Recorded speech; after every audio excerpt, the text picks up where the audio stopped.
Hello friends, welcome back to my channel. और आज की वीडियो जो है हिंदी साहित्य से संबंधित एमसीक्यूज़ के हैं। तो डेफिनेटली आप भी इन्हें ज़रूर जो कि अगर आप इन्हें बार बार पढ़ेंगे तो आपके लिए ज़्यादा ही बेनिफिट होगा, आपको याद भी होगा और साथ में आपको क्वेश्चन हल करने की प्रैक्टिस हो जाएगी, हैंडल करने की प्रैक्टिस हो जाएगी। जब आप एग्ज़ाम रूम में बैठोगे तो आपको ये मतलब जो क्वेश्चन है ना, आपको नए से नहीं लगेंगे, आपको ऐसा लगेगा मैंने ये सब पहले से कर रखा है। तो चलिए शुरू करते हैं बिना देरी के। यूजीसी नेट, टीजीटी, पीजीटी सभी एग्ज़ाम्स के लिए बहुत ही इंपॉर्टेंट है। हिंदी शब्दानुशासन के लेखक कौन है? आंसर इसका होगा किशोरीदास वाजपेयी। हिंदी शब्दानुशासन के लेखक किशोरी वाजपेयी हैं, जबकि कामता प्रसाद गुरु की प्रसिद्ध कृति हिंदी व्याकरण है। हेमचंद की प्रसिद्ध कृति कौन सी है? शब्दानुशासन। और धीरेन्द्र वर्मा की रचना है ब्रजभाषा व्याकरण। अगला देख लेते हैं। हिंदी का प्रथम व्याकरण लिखने वाले विद्वान कौन है? आंसर है जेशुआ कैटलर। जेशुआ कैटलर हिंदी का प्रथम व्याकरण लिखने वाले विद्वान है। जेशुआ कैटलर का हिंदुस्तानी ग्रामर 1698 को हिंदी का प्रथम व्याकरण ग्रंथ माना जाता है। अगला देख लेते हैं। ए हिस्ट्री ऑफ हिंदी लिटरेचर के लेखक कौन है? आंसर होगा फ्रैंक ई के। ए हिस्ट्री ऑफ हिंदी लिटरेचर के लेखक हैं फ्रैंक ई के। जॉर्ज अब्राहम गिरसन ने the modern vernacular literature of Hindustan लिखा था। और आचार्य रामचंद्र शुक्ल ने हिंदी साहित्य का इतिहास बुक लिखी थी। आचार्य रामचंद्र शुक्ल ने द्वितीय उत्थान का समय कब से कब तक माना है? आंसर होगा इसका 1893 से 1918 में। ठीक है। और द्वितीय उत्थान जो है इन्होंने 1950 से 1975 और तृतीय 1975 से लेके अब तक। अगला क्वेश्चन देख लेते हैं।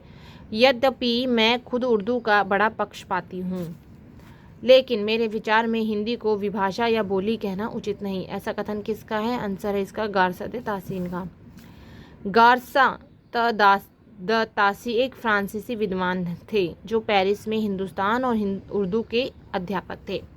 इन्होंने 1896 ईस्वी में हिंदुस्तानी साहित्य का इतिहास लिखा, जिसे उर्दू के कवियों के साथ साथ हिंदी के कुछ विद्वान कवियों का उल्लेख था। 1909 में अपने व्याख्यान में उन्होंने हिंदी उर्दू दोनों भाषाओं की युगपद सत्ता इन दोनों शब्दों में स्वीकार की और कहा, यद्यपि मैं खुद उर्दू का बड़ा पक्षपाती हूँ, लेकिन मेरे विचार में हिंदी को विभाषा या बोली कहना उचित नहीं। अगला क्वेश्चन देख लेते हैं। आचार्य रामचंद्र शुक्ल ने प्रथम उत्थान का समय कब से कब तक बताया है? 1868 से 1893। ठीक है। नेक्स्ट देख लेते हैं। पुरानी हिंदी ग्रंथ के लेखक कौन है? चंद्रधर शर्मा गुलेरी। पुरानी हिंदी ग्रंथ के लेखक कौन है? चंद्रधर शर्मा गुलेरी। अन्य लेखकों के इतिहास इस प्रकार है, चलिए देख लेते हैं। नलिन विलोचन शर्मा साहित्य का इतिहास दर्शन, रामचंद्र शुक्ल हिंदी साहित्य का इतिहास और हजारी प्रसाद द्विवेदी हिंदी साहित्य की भूमिका। फिर अगला देख लेते हैं। हिंदी साहित्य का दूसरा इतिहास ग्रंथ के लेखक कौन है? बच्चन सिंह। ठीक है। हिंदी साहित्य का दूसरा इतिहास किसका है? बच्चन सिंह जी का है। नामवर सिंह ने कौन सा ग्रंथ लिखा? आधुनिक हिंदी साहित्य की प्रवृत्तियाँ। सुमन राजे ने हिंदी साहित्य का आधा इतिहास और बच्चन सिंह ने आधुनिक हिंदी साहित्य का इतिहास।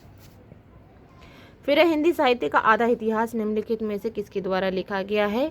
तो ये लिखा गया है डॉक्टर सुमन राजे द्वारा। ठीक है। हिंदी साहित्य का आधा इतिहास 2003 में नामक इतिहास ग्रंथ डॉक्टर सुमन राजे ने लिखा था। और हिंदी भाषा और साहित्य 1930 में आया था और इसके लेखक थे डॉक्टर श्याम सुंदर दास। मॉडर्न हिंदी लिटरेचर 1939 में लिखी थी इन्होंने और इसके जो लेखक थे वो थे डॉक्टर इंद्रनाथ मदान। नेक्स्ट देख लेते हैं। रामचंद्र शुक्ल ने हिंदी साहित्य के आधुनिक काल को किस अन्य नाम से अभिहित किया है? आंसर इसका होगा भी गद्य काल से। ठीक है। आचार्य रामचंद्र शुक्ल ने हिंदी साहित्य के आधुनिक काल को गद्य काल नाम से पुकारा है। शुक्ल जी द्वारा काल का विभाजन इस प्रकार है। आदि काल को वीरगाथा काल 1050 से लेके 1375 तक। ठीक है। फिर है पूर्व मध्यकाल भक्ति काल 1375 से लेके 1700 तक। फिर उत्तर मध्य काल जो कि रीति काल है 1700 से लेके 19 तक। ठीक है। और आधुनिक काल जो है गद्य काल है जो कि 1900 से लेके 1984 तक थी। तो ये थे आज के क्वेश्चन, आपको कैसे लगे कमेंट बॉक्स में ज़रूर बताइएगा। नेक्स्ट वीडियो में हम नेक्स्ट क्वेश्चन कंप्लीट करेंगे। Thank you.